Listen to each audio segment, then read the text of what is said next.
Yes,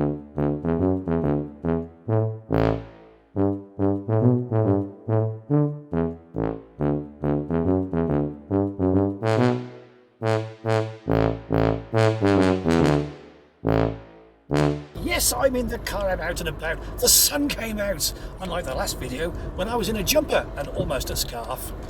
So yes, we're in the car today and we're driving around. I've just been to Goodrich Castle. Goodrich Castle is just outside Monmouth in the county of, well, it's around by Hereford and Gloucester area. It's billed as the most complete medieval castle in the UK. And I was told this by the lady who was busily trying to sell me a year's subscription to English Heritage, which I duly did. Mainly because on Friday I decided to stop saying no to just about everything. Stop being so scared, take a few risks and stop saying no. Now admittedly I've been applying it largely to alcohol, but today I thought, you know what, I love castles, I love my history, so why not take a year's subscription? I get free parking and I get discounts on the food. So far as my grandkids are concerned, I can actually take up to 6 of them, God help me, into any of these castles for free. It was fantastic. I was looking at it and she was saying that it's the most complete castle in the UK, and she's got this large picture behind her of the castle. I'm thinking, it looks like a pile of bricks. Like most castles, let's face it, it's hundreds of years old, it's a pile of bricks. She said, everyone says that, but when they come back, they say, it was amazing. So I mean, I've been to a few castles in my time, I've seen some piles of bricks. But I went in, and I was blown away. I mean, there was access all areas. A lot of these castles, they've got very interesting stairways going to what look like very interesting places. And there's a big banner there saying, you can't come up here. We know what's up here, but we're not telling you. Because you might fall there and hurt yourself, blame us and sue us. Anyway, this one, you get access to all areas. They're very sensible and it's just beautiful. So if you get a chance, go to it. Now, the video is going to be a little bit different today. I'm going to be drawing some medieval characters. I did a thing called Castle Comics, and I managed to sell them into the gift shops that come with all of these castles. Right, so who wants to go back 800 years and draw a cartoon? Should we do that? Yes, let's go back 800 years. See you then. Hello again, and first of all, let's apologise for missing out on the last video. I did try and get a video up to say I'm sorry, but I'm not going to be able to do a video, but things conspired against me. My life can be extremely complicated when it wants to be, which is pretty much all the time. I was in actual fact doing some cartoon art classes for the private school that is behind my house. I mentioned it before in previous videos. So they kind of took a lot more time than I thought they would, and parts of it weren't going well for me. So at night time I was like scrabbling around to try and make sure that I honed the classes so as they were just right for those particular students. The main problem being is that when I normally do these classes, they're absolutely fine. I just turn up and teach them a few cartoon skills, talk about my life, and we have generally a good time. They get to tell me what they want me to draw, I draw it, they go ahead and copy it, and everyone has a good time. But the difference between these classes is it's part of a summer camp, because the main school is obviously closed for the summer holidays. So what they do when they close it for the summer holidays is they open it up to foreign students. So you get an awful lot of Japanese, Chinese and Taiwanese students, most of which don't speak a word of English. So you've got like about 2 or 3 interpreters who are spread between quite a few classes. They can't always be with you, so those classes are a little bit difficult. So I had to tailor it to them. So that was basically the issue. But never mind, that said, I eventually got through it and the week finished, and I just knew I wasn't going to have time to put a video up. I didn't want to just put anything out there, so, that's the way it works. So I'm sorry for that, or more to the point, I'm sorry for not putting a video out explaining why. It's just things got away from me, and before we realised it, it's almost the next fortnight. And I'm thinking, what am I going to do now? In my usual fashion of panic. So I thought, I know what I'll do. I'm doing this Castle Comics thingamajig because I've mentioned it before. And I've also done a few TikTok videos when I did TikTok. I stopped doing that because, like a lot of social media, it's filled with very hateful people. And to get to my video, you've got to climb over these clowns, and it was tiring, so I stopped doing it. But I did a few videos where I take excerpts from the pages and speed them up, put a bit of music to them, and that was pretty much it. So what I've decided to do here is the inking of a page. Now, what is Castle Comics? Castle Comics, for those of you who don't know or haven't seen previous videos, is a comic come graphic novel. It's a comic, but it's produced on higher quality paper, a bit more to it than an average comic, and it's also based on medieval history, whereas most of the comics in this country have a whole plethora of characters, and they are on all sorts of themes. Naughty boys, naughty girls, school kids, football, ghosts, monsters, all that sort of stuff. They make a kind of a mix, and they put them into the comic, a variety of characters. Mine, Castle Comics, is a static theme, medieval history. I've set the whole thing around a fictitious castle called Debonsey Castle, and there's a variety of characters, just like there are in the normal British comics, but like I say, on the medieval theme. This particular one is Snobby Hood, obviously Robin Hood, and the British comics, or the British comic fair, tend to play on words, shall we say. So there's Snobby Hood.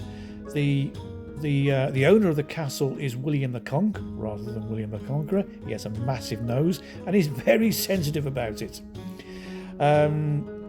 There's Friar Chips and Pilgrim's Sauce.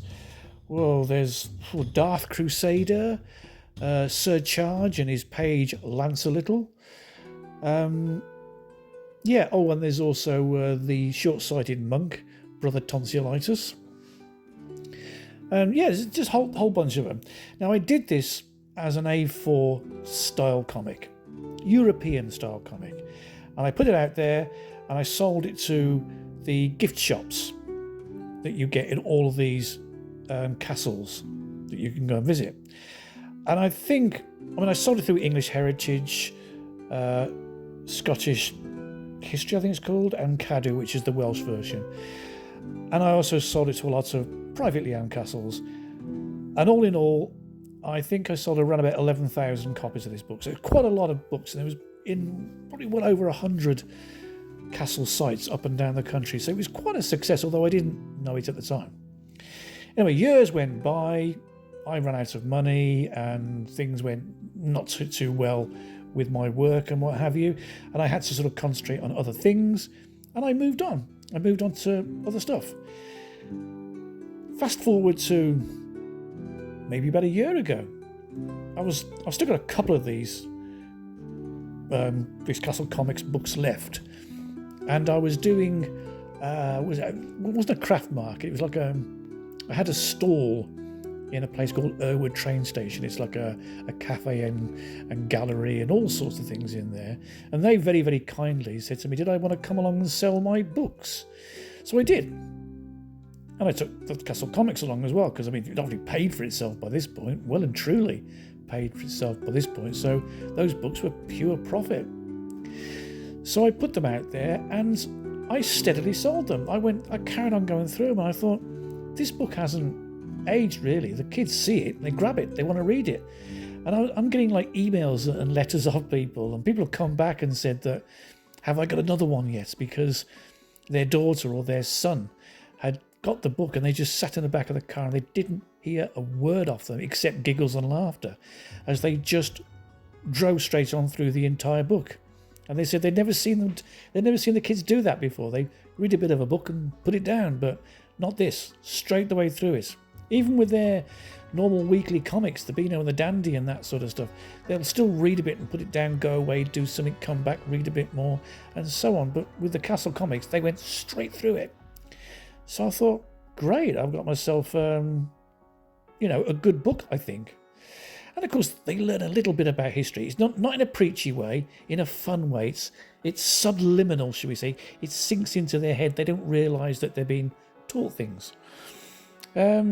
So I thought, right, okay, now kids don't consume, or children don't consume graphic novels or big books like that the way they used to, which was the larger format.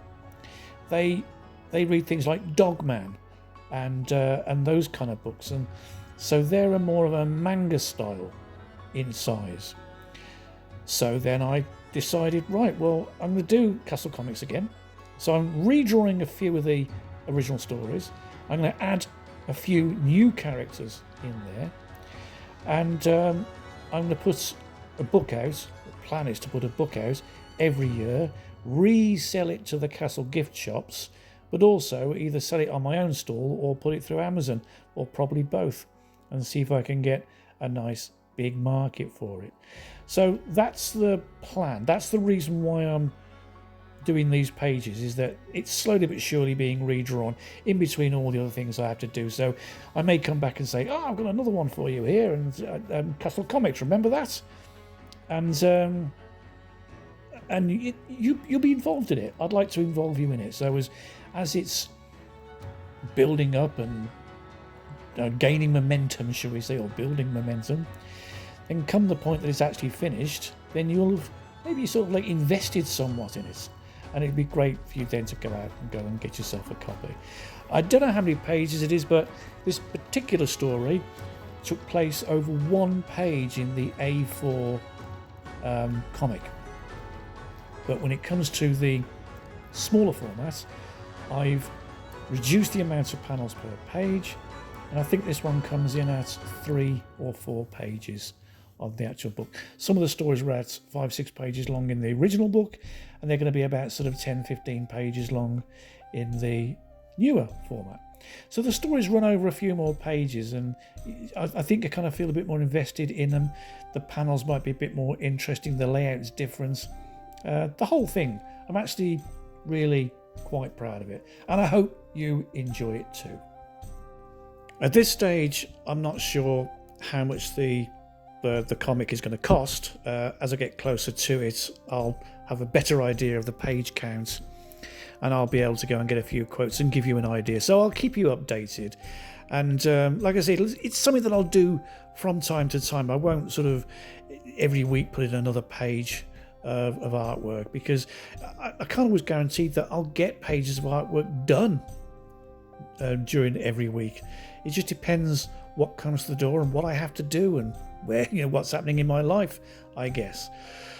But I'll keep you informed, and I'll also create a playlist, no doubt, for Castle Comics, just so as you can go and see it's the way it's going. So that's the idea.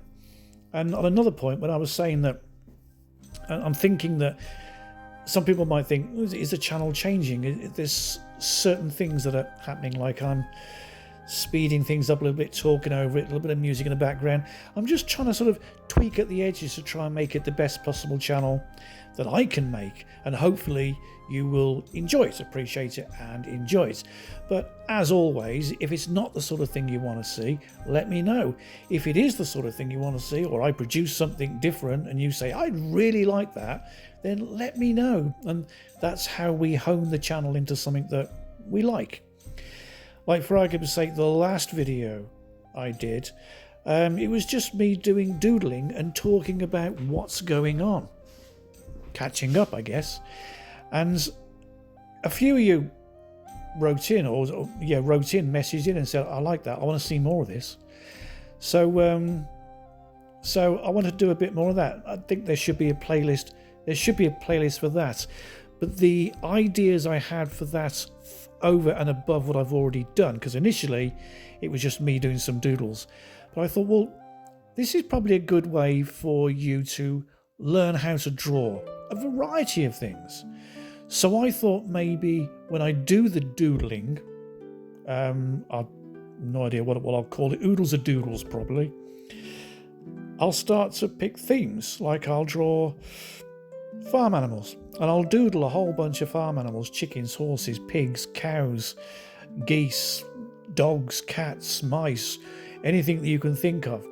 And then I might do one on I don't know, cars, motorbikes, cycles. So you get a theme. So if you ever want to know how to draw something, you can go to the playlist and go to the Oodles of Doodles playlist, and then click through them and find out. And each one will be named, sort of cars or machinery or people or costumes or history or animals or jungle animals or woodland scenes, all sorts of things like that. So you could just literally click on that and watch and see how I produce cartoon versions of that. And if that's something you'd like to see, then let me know. Let me know in the comments down below. And whilst you're down there, hit that notification bell and share it. Really, really, I mean it. Sharing it makes a difference. The more people see this channel, the more it will grow. The more people come over, and we can start to really build it. I mean, it seems to have stagnated a little bit at the moment. Some people might say, oh, it's because you don't put any shorts out anymore. Well, yes, but I'm busy. But I'd still like this channel to grow. I want it to be something. So if you can share it, that really helps. Also, I've got the Buy Me a Coffee, which is a great way of supporting the channel. That helps me continue to do these videos, so as they become viable, as opposed to just something that sucks up an awful lot of time. I actually do enjoy doing them, but at some point, obviously, if I get nothing from it, it doesn't grow, then I'm going to have to look at it. I don't want to be like that. I don't want to do that. I want to continue producing this because I think it's good fun. I love doing it. The people who are here appear to enjoy it. I get a lot of lovely comments, so I'm obviously doing something right. All we now need is to get a lot more people coming over here, so as the channel does grow. Right, so I don't think really much else has been going on. I've just literally been keeping my head down and getting a variety of other jobs done. I've been producing some comics pages for Monster Fun Comics, which I've been working for a couple of years. Just done a Sherlock Holmes cartoon for Sherlock Holmes magazine. I've done 2 videos on me producing a Sherlock Holmes cartoon. You can find those by going back about a year or so, I think. And doing an Old Wives' Tale, which is a cartoon strip I do for a Yorkshire magazine, and that is written within the dialect. So you get a lot of people speaking like that and all that sort of stuff. So you actually read it within the accent, if you understand what I mean. If you don't, go and find it. I explained it a lot better there and probably a lot more clearly. Yes, and obviously working on these, and I'm working on other projects which is for the school, but not for the school. It's a project, a personal project for a few of the students that I know are over there. And I'm going to do a video on it. I'm not quite sure how it's going to work at the moment, but I will do a video on it, and it'll be explained a lot better then. So that's taken up time as well. Initially, this week's video was going to be that, but I really didn't have time for it. So yes, and what else am I doing? I'm producing the Dad Jokes cartoons again, but in a standard newspaper comic strip, and I'm going to send that out to a bunch of newspapers. I'm working on another syndicated idea for the American syndicate, so we'll go through that one as and when it comes to fruition for me, or ready to send out. And yeah, that's pretty much it, I think. Yes, that's pretty much it. So what I suggest now is that I shut up and we play a little bit more music and you enjoy it. But before I go, obviously, thank you very much for coming over. Your time is very valuable, and I appreciate how much of it you spend with me. I hope you enjoy this video. I apologise for not being here for the last one.